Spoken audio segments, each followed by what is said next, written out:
उद्धव जी कौन थे?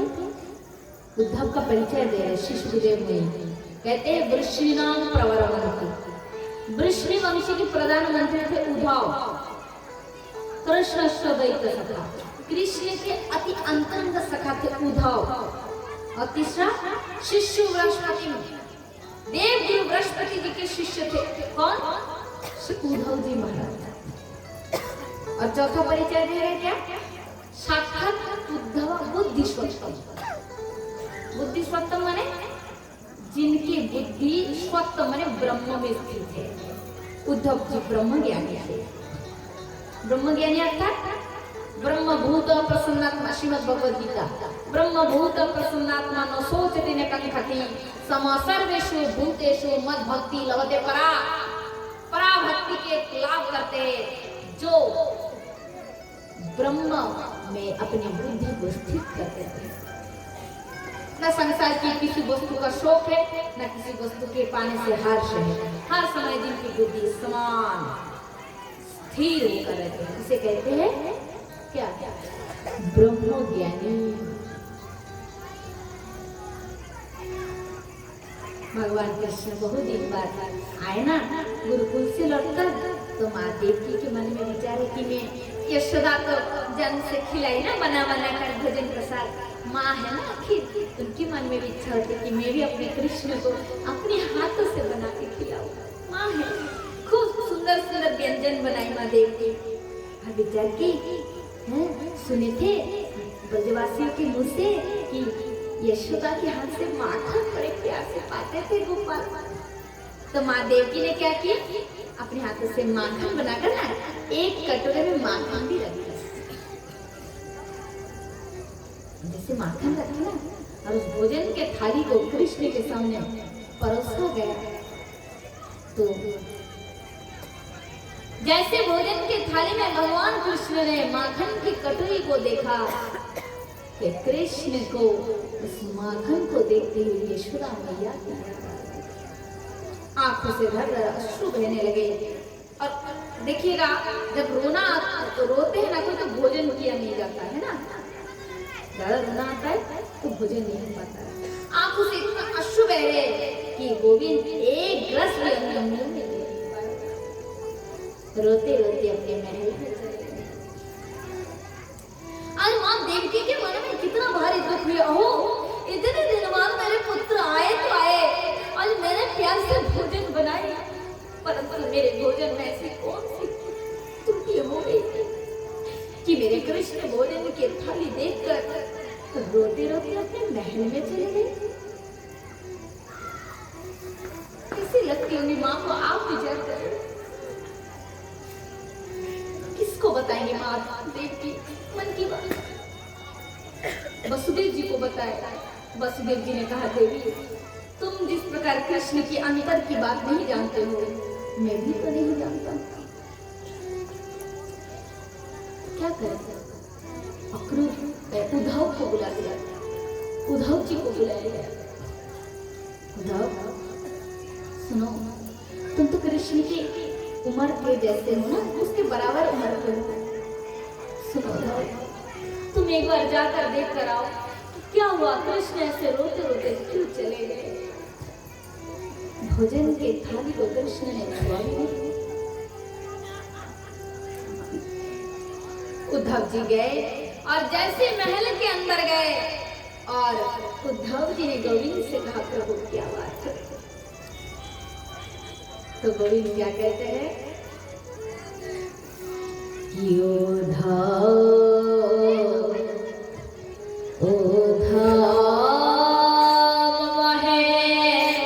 ब्रज बिसरत नहीं जाए, ओ धाम है ब्रज बिसरत नहीं जाए। हंस सुता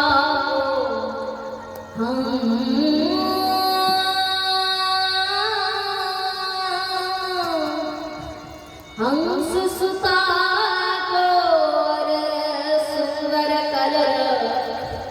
और कुंजन के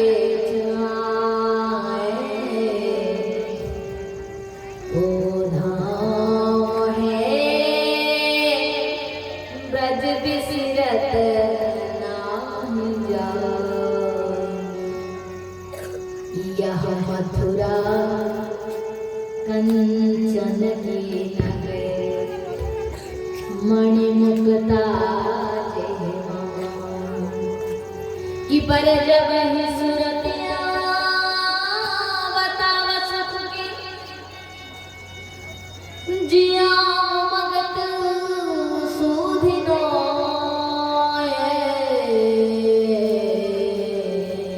उधाव है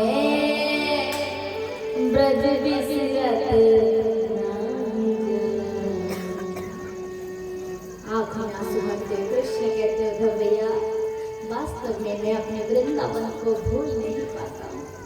वो वृंदावन, वो कुंज की गलियां, वो सुंदर पक्षियों की मधुर ध्वनि, वो गैयों की रंभाते हुए मुझे पुकारना, उद्धव भैया वो मेरे कान में गूंजते हैं। उद्धव भैया तुम्हारी मथुरा की किसी बात में किसी चीज में कमी नहीं है। ये मथुरा कंचन की नगरी,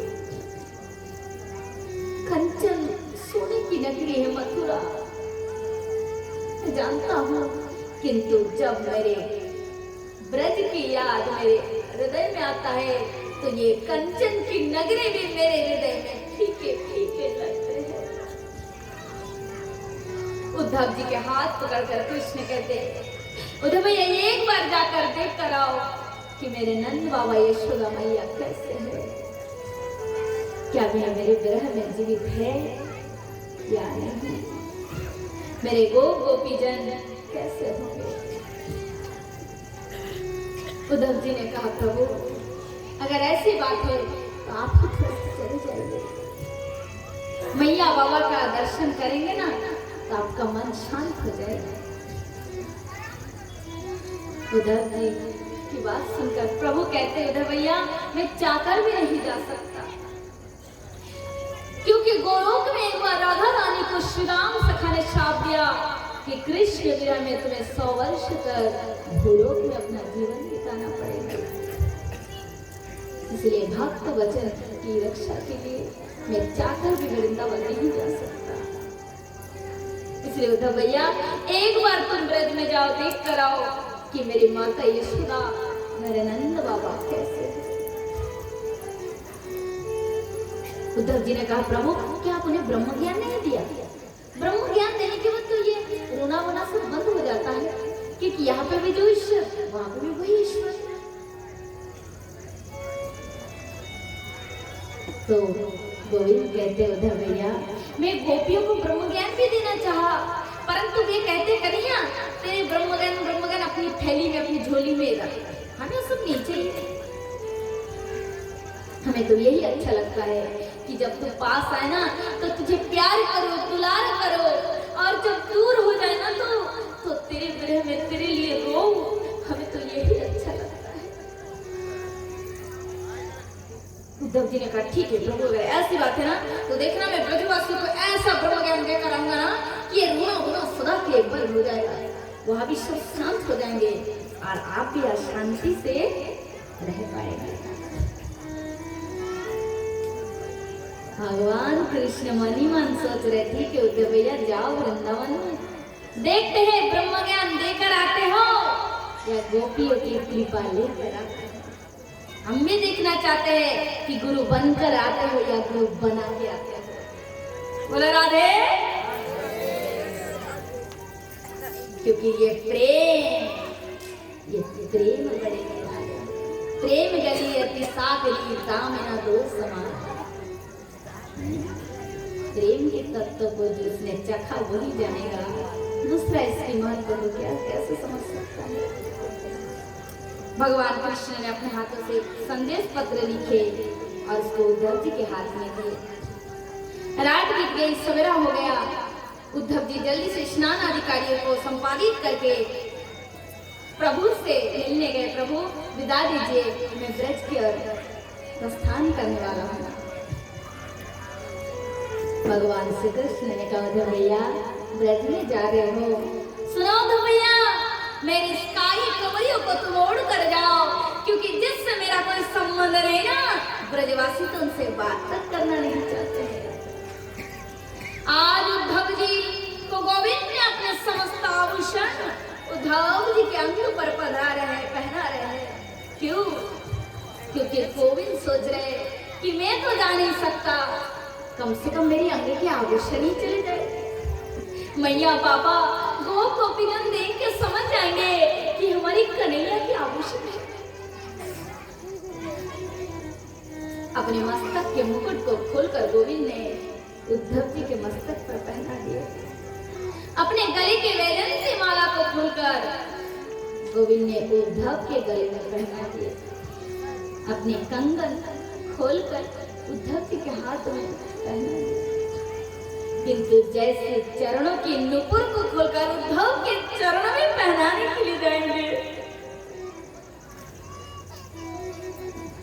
उसी समय गोविंद को राधा रानी की याद आ गई और कहा, उद्धव भाई उद्धव, तुम जानते हो वृंदावन में एक गोपी है जिसका नाम है राधा।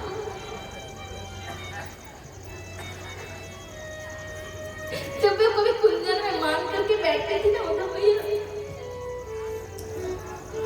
तो मैं उनके चरणों में ऐसे नुपुर बांधा करता था। उद्धव भैया, क्या क्या मेरे पास श्री राधे मेरे प्रेम के विरह में जीवित है?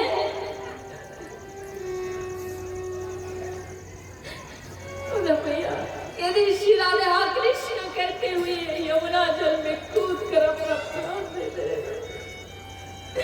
तो तुम उनसे यमुना जल को कमंडली में मेरे लिए भर के ले आना।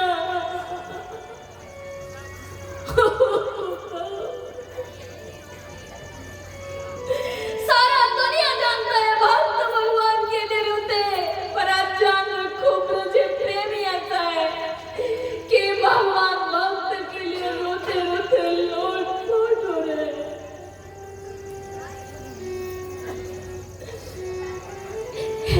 भैया,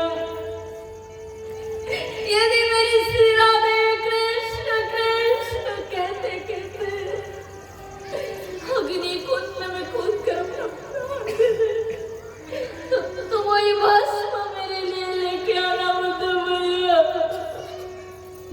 उसे भस्म को मैं आपके अंग में लगाकर राधे राधे कह के जोगी बन जाऊंगा और बार बार मेरी राधे नाम का कीर्तन करूंगा।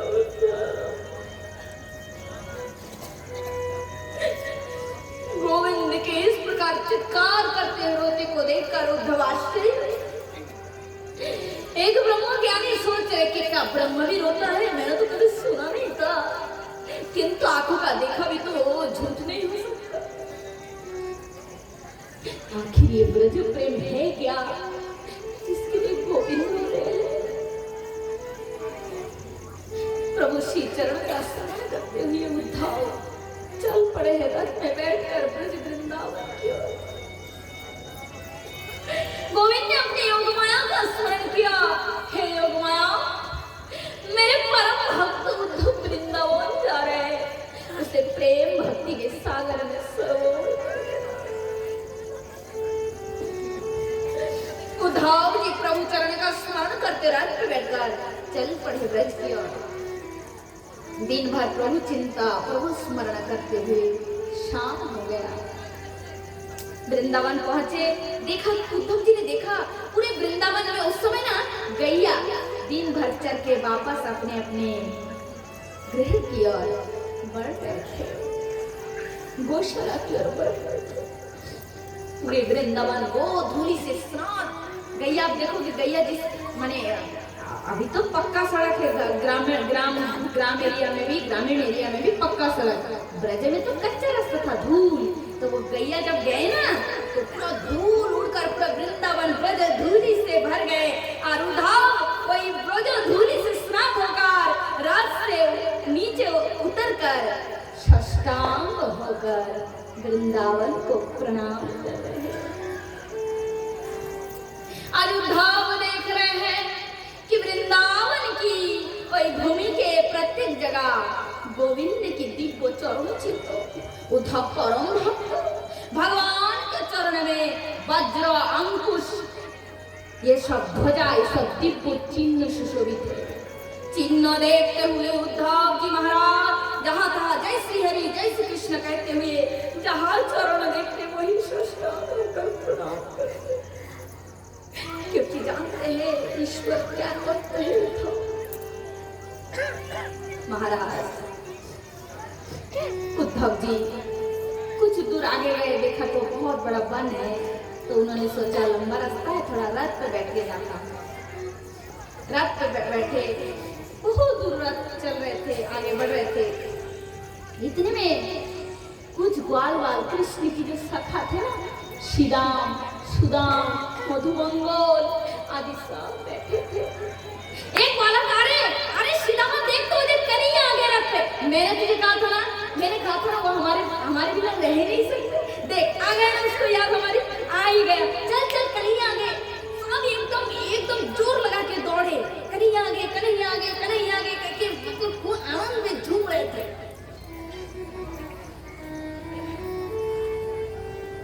कुछ दूर जाकर ग्वाल वाले रुक गए और मधुमंगल से कहते, मधुमंगल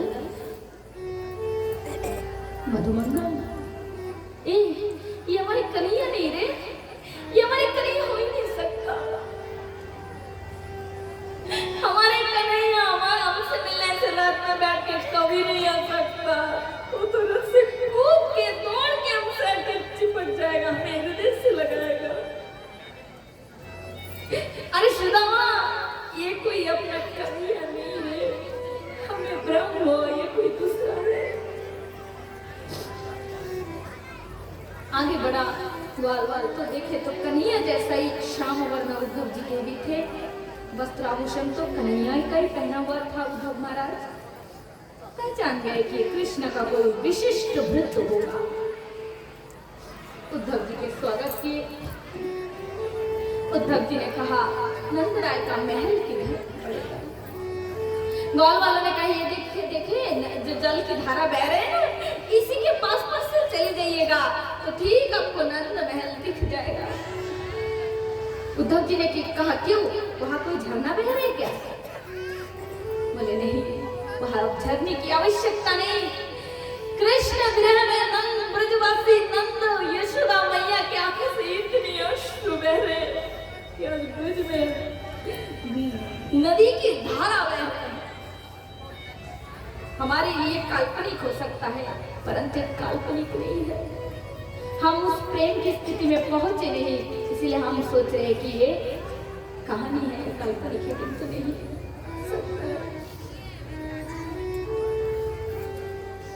महाराज उद्धव जी रथ में बैठकर वही पास धारा से बड़े आगे बढ़ते नंद बाबा के महल में पहुंचे। इधर नंद बाबा ने जैसे सुना कि मथुरा से कोई कृष्ण मित्र आया है, नंद बाबा जल्दी से अपने महल से निकले और उद्धव जी का स्वागत सत्कार करते हुए उद्धव जी को अपने महल में बैठने के आसन। नंद बाबा ने विचार किया, हो इतने दिन बाद घर में मेहमान आए, परंतु अतिथि का कुछ तो सेवा करना चाहिए। अतिथि आते हैं तो आपके घर में आप सेवा नहीं कराते हैं। नंद बाबा सोच रहे कुछ तो सेवा कराना चाहिए, परंतु मैं क्या सेवा करूं? जिस दिन से कन्हैया लल्ला हमारे घर छोड़कर चला गया, उस दिन से चूल्हे में मकड़ी की जाल पड़ गई यशोदा ने, और कभी चूल्हे में रसोई नहीं। क्या खाने के दो अतिथि को?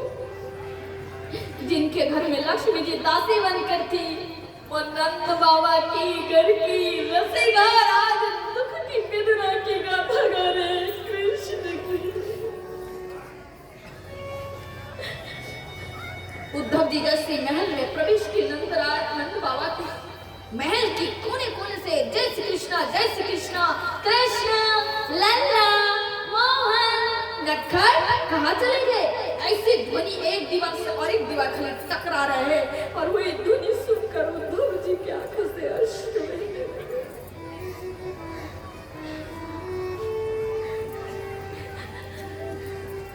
पास के पड़ोसी से 2 मुट्ठी अन्न नंद बाबा मांग कर लाए और वही उद्धव जी को पाने के लिए दिए, क्योंकि वृद्ध सेवा परम धर्म होता है।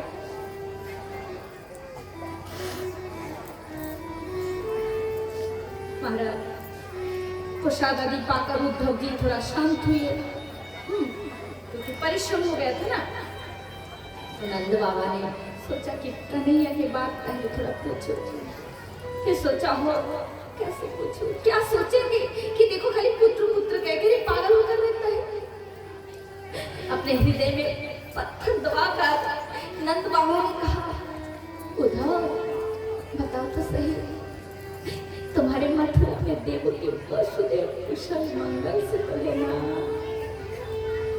हाँ, अभी परम सुखी होंगे, उनके पुत्र जो उद्धव एक बात बताओ, एक बार कि मेरा कृष्ण कैसा है, मेरा वो गोपाल, मेरा गोपाल लल्लू कैसा है? कि कभी कभी भी राजसभा में इस बूढ़े बाबा पगली यशोदा की याद करते कि नहीं? उठाओ जब तुम्हें पता है वास्तव में हम कृष्ण के माता पिता होने के लायक नहीं होता, हमें कोई गुण ही नहीं है जो कृष्ण के माता पिता बने हो। जन्म लिया उतना ही ये राक्षस को असुर आ गए, बहुत उसको कष्ट दिया, किंतु माता पिता होने के नाते हम कभी कृष्ण की रक्षा कर नहीं पाए उद्धव। इसलिए शायद हमारे कृष्ण नाराज हो गए ना, इसलिए अपने मैया बाबा को याद नहीं करता है। उद्धव कृष्ण तो हमें भूल गए हैं, किंतु उद्धव हम तो कृष्ण को भूल नहीं पाते।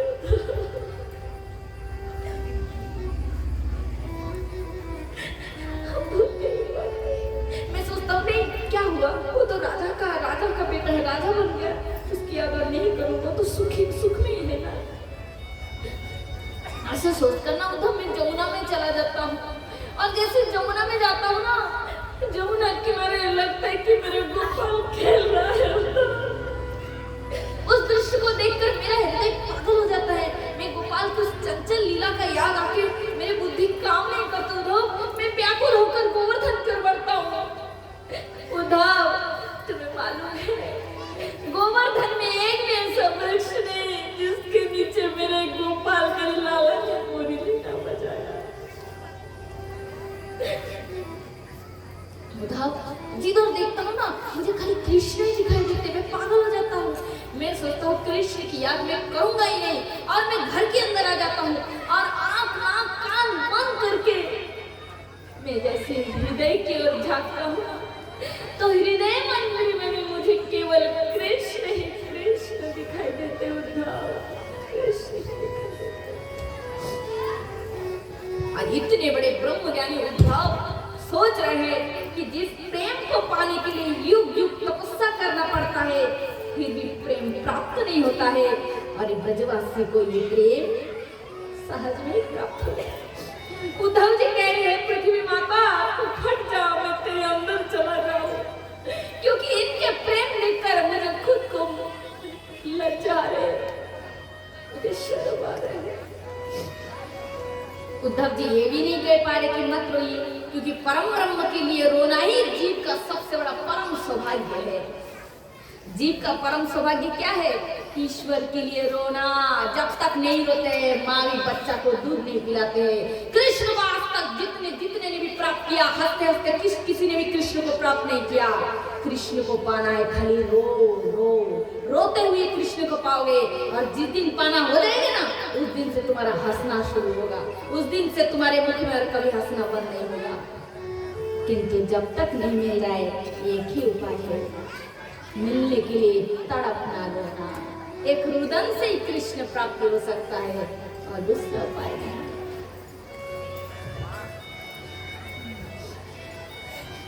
माँ जशोदा नंद बाबा के भाव को देखकर उद्धव जी धन्य धन्य सोच रहे थे कि इनके प्रेम भक्ति के आगे मेरा ज्ञान कुछ भी नहीं, कुछ भी नहीं। रात भर नंद बाबा ने जन्म से लेकर कृष्ण ने 10 साल तक जो जो लीला किए एकदम बिना माने जैसे सांस एक सांस में नंद बाबा कहते जा रहे। नंद बाबा को थका नहीं, गोपाल की लीला कहती हुई कथा कहते हुए रात बीतते सवेरा हो गया। उद्धव जी महाराज नंद बाबा के चरण में प्रणाम किए। नंद बाबा ने कहा उद्धव जाओ स्नान करके आओ, रास्ता दिखा दिए, ये इधर से चले जाओ तो यमुना सामने तुम्हें पास ही मिलेंगे। उद्धव जी यमुना स्नान के लिए गए और डुबकी लगाकर जैसे उद्धव जी वस्त्र पहने जाएंगे कि विरही गोपिनियां, क्योंकि कृष्ण कहकर गए थे कि आज जाना का लौट कर आऊंगा, उसी बात को गोपियों ने अपने हृदय में पकड़ लिया और सोचे कि कन्हैया कहते आज जा रहा हूँ कल लौट के आऊंगा, अकस्मात आ गए तो और कहेंगे माखन दो तो फिर माखन नहीं मिलेगा तो कृष्ण का मुंह उदास हो जाएगा ना, इसलिए प्रत्येक दिन गोपियां माखन बनाती है कि शायद कृष्ण आ जाएंगे। आज नहीं आया तो कोई बात नहीं, कल आएंगे। ऐसे करते करते प्रत्येक दिन अति वेदना भरी स्वर से गोपी ऐसे स्वर में कृष्ण की लीला गाते हैं। सुनकर उद्धव जी के हृदय में मर्म स्थान पे खाली चोट लगते हैं और उद्धव जी वस्त्र आभूषण उल्टा उलट पालट धारण किए और वो ब्रज गोपी के प्रेम स्वर की ध्वनि का जो सुनकर चल पड़े गोपियों के पास। कुंजवन में गोपियां थी, उद्धव जी को गोपियों ने स्वागत किया। कृष्ण का रूप और उद्धव जी का स्वरूप देखने में एक ही जैसा था, किंतु गोपियों में ऐसा भ्रम नहीं हुआ कि यही मेरा कृष्ण है कि मैं उनको जाकर आलिंगन करूं। प्रेम का एक स्वभाव है, अपना प्रेमी को छोड़कर वो दूसरे किसी भी पुरुष को स्पर्श तक नहीं करेंगे। बोलो राधे। गोपियां जानती है कृष्ण का आभूषण धारण किए कृष्ण जैसा सदृश्य रूप है, किंतु ये हमारे प्राण की नहीं है। गोपियां कृष्ण को छोड़कर किसी दूसरे पुरुष का स्पर्श नहीं करती थी। बैठने के लिए आसन दी। कृष्ण और उद्धव जी में इतना ही फर्क था, भगवान का नेत्र समय चंचल रहता है। कहा कौन भक्त किस समय मुझे बुला रहे, ईश्वर का नेत्र चंचल होता है और एक संत एक भक्त का नेत्र गंभीर होता है, वो कभी चंचल नहीं होते। भक्त और भगवान में यही फर्क है। आसन दे गोपियों ने कहा उद्धव जी हम जानते हैं कि आप कृष्ण सखा है, हम आपको देख के ही पहचान गए हैं। उद्धव जी आपकी चर्चा सखाओं के मुख से सुने हैं। मधुमंगल श्रीदाम मिले थे ना, उनसे गोपियों ने सुनी कि कृष्ण सखा उद्धव आए हैं। तो गोपियों ने कहा उद्धव जी आपसे हमारा प्रश्न है। क्या? प्रश्न ये है कि जगत में प्रेम कितने प्रकार होते हैं? बोले 2 प्रकार। कौन सा? बोले सकाम प्रेम और निष्काम प्रेम। अच्छा, गोपी ने बोली उद्धव जी ये बताइए कि सकाम प्रेम श्रेष्ठ है या निष्काम प्रेम? उद्धव जी ने कहा देखो देवियों, जिस प्रेम में स्वार्थ है ना वो प्रेम श्रेष्ठ नहीं हो सकता। जिस प्रेम में कोई स्वार्थ नहीं, निस्वार्थ प्रेम निष्काम प्रेम ही श्रेष्ठ है। गोपियों ने कहा उद्धव जी ऐसे निष्काम प्रेम कृष्ण से हमने किए थे, बताओ कृष्ण हमें कैसे भूल गए? है उद्धव जी जैसे हम वृंदावन के मालकी, हम वृंदावन के मालकी, तुम भोगी भ्रमर गुहाल, गोवर्धनवासी सावरे, तुम बिन रहना गोवर्धनवासी सावरे, तुम बिन रहना सखी हो श्याम रंग रंगे, श्याम रंग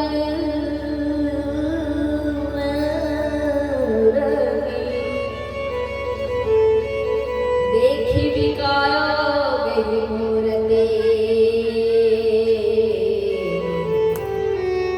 सखियों श्याम रंग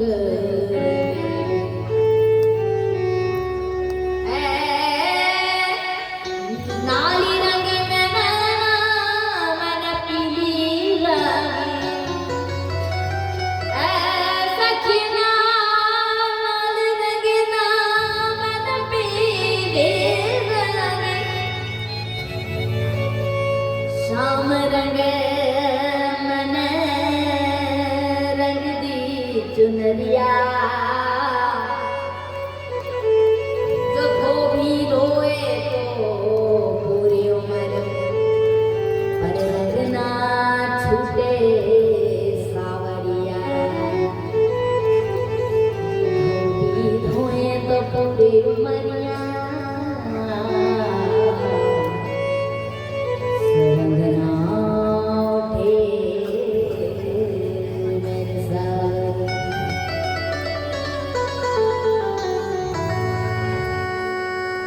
कृष्ण उद्धव वास्तव में जैसे एक घोड़ा पुष्प के पास जाता है और उसके खूब गुणगान करते, तुम बहुत सुंदर हो, ये हो, वो हो, सुंदर हो, फलाना हो, ठिकाना हो, और उसकी जय जयकार करते हैं। कहते हैं पुष्प जी क्या आपके ऊपर बैठकर हम थोड़ा सा आपके मकरंद को ले सकते हैं? तो फूल हंस के कहते हैं हाँ भ्रमर भाई ले लो, कोई हर्ज नहीं। और जैसे मकरंद को भ्रमर ले लेता है ना तो पेड़ दिखा के चल पड़ते हैं और एक बार कहते भी नहीं कि हम आवेंगे कि नहीं। ये कृष्ण ऐसा ही है और इसने हमारे चित्त को चुरा लिया और जैसे इनके प्रेम में हमारा चित्त हमारे हाथ से निकल गया ना तो ये हमें छोड़कर मथुरा चले गए। राधा रानी कुंज वन में सोई थी विरह भाव में, पूरा स्वर्णमय ज्योति राधा रानी के अंगों से विरह ताप से करोड़ों करोड़ों बिच्छू डंक में से जो पीड़ा कृष्ण प्रेम विरह में राधा उसी प्रकार पड़ी थी। कुंज वन में सखिया सब पंखा कर रही थी। उस महाभाव में राधा रानी ने उद्धव जी को ऐसे विचार की कि ये भ्रमर है, वृंदावन से कोई कृष्ण दूत काला भ्रमर मेरे पास आए हैं, कृष्ण की सूचना लेकर। तो राधा रानी उद्धव को देखकर कहती है काचिन मधुकरम दृष्टा ध्यायन्ति कृष्ण संगमम प्रियोपस्थापितं बुधा स्थापितं कल्पयेतो भगे। राधा रानी कह रही थी उद्धव जी से, भ्रमर से कि माधोपगीता बबंधो मांस प्रसादि सपतना उच्च विलालिता माला कुंकुमा सहस्रवेर बहतो मधोपतेस्त्या मानिनीनां प्रसादं यदु सदा सेवितव्या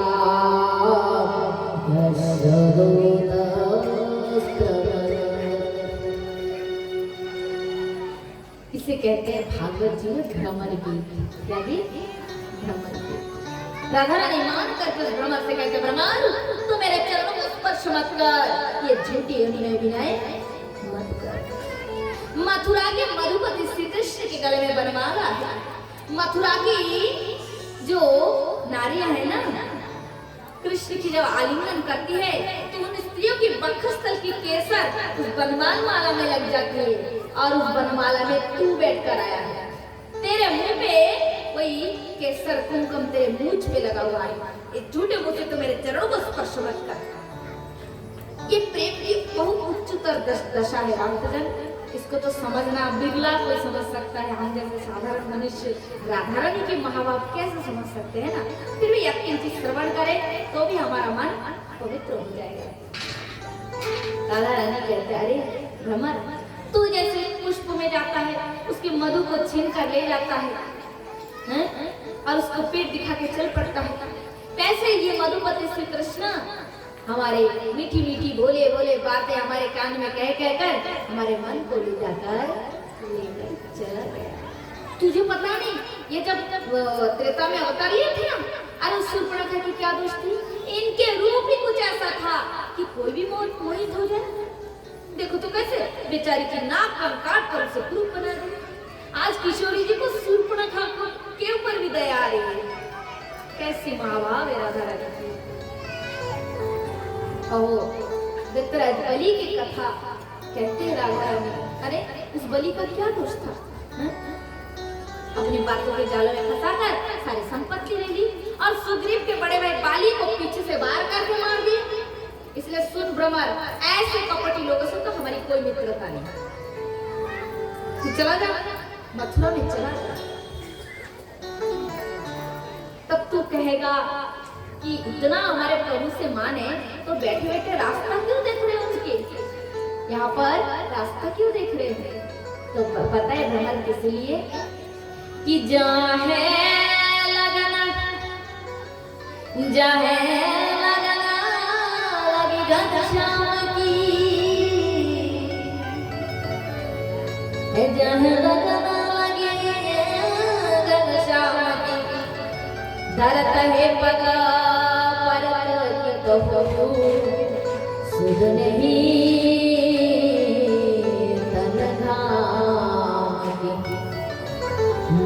जाहे लगना लगी घनश्याम। अरे भगवान तुझे क्या बताओ, कृष्ण नाम में कृष्ण रूप में जिसका एक बार चस्का लग जाए ना, उसे छोड़ना तो चाहते हैं पर छोड़ नहीं पाते हैं। यही इसके नटखट के मुरलीधर की प्रेम का यही चमत्कार है। उद्धव जी ने राधा रानी के चरण में प्रणाम की और उनकी महिमा गाई। आप धन्य है राधे, कृष्ण प्रेममयी मूर्ति स्वरूपिणी आप है।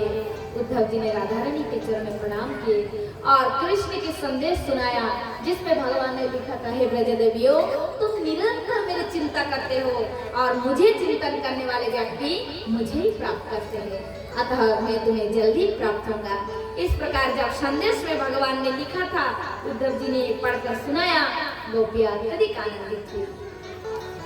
सुखदेव मुनि कहते हैं, परीक्षित उद्धव जी 8-9 महीने वृंदावन में रहे और ब्रजवासियों के संग कृष्ण ने जो जो जहाँ जहाँ लीला किए वो सब दर्शन किए, वो लीला की कथा श्रवण किए। उद्धव ब्रह्मज्ञानी थे और केवल दास्य रस के भक्त थे, किंतु सखाओं के संग करके उद्धव जी को साहित्य का प्राप्त हुआ। माँ यशोदा नंद बाबा के संग करके उद्धव जी को वैश्य रस प्राप्त हुआ और राधा रानी आदि गोपियों के संग करके उद्धव जी को माधुर्य प्रेम, जिसे माधुर्य रस कहते प्राप्त हुआ। इस प्रकार समस्त भक्त का संग करते हुए पूर्ण ब्रज प्रेम उद्धव जी प्राप्त हुआ। जिस कारण भगवान, जिसके लिए भगवान ने उद्धव जी को भेजा, वो प्रेम उद्धव जी को प्राप्त हो गया। भगवान कृष्ण अति प्रसन्न हुए। सब तो जानते हैं मन की बात। 8-9 महीना रहकर उद्धव जी ने गोपियों से कहा, अब मैं मथुरा जाना चाहता हूँ। सबने सुंदर सुंदर भेंटों से उद्धव जी के रथ को भर दिए। उद्धव जी की आंखें में आंसू आ गए। इतने दिन वृंदावन में थे, आज ब्रज को छोड़कर जाना पड़ेगा। तब उद्धव जी ने अंत में वृंदावन में गोविंद के चरण में प्रार्थना की। क्या प्रार्थना किए सुनाओ? आशा महो चरण रे श्याम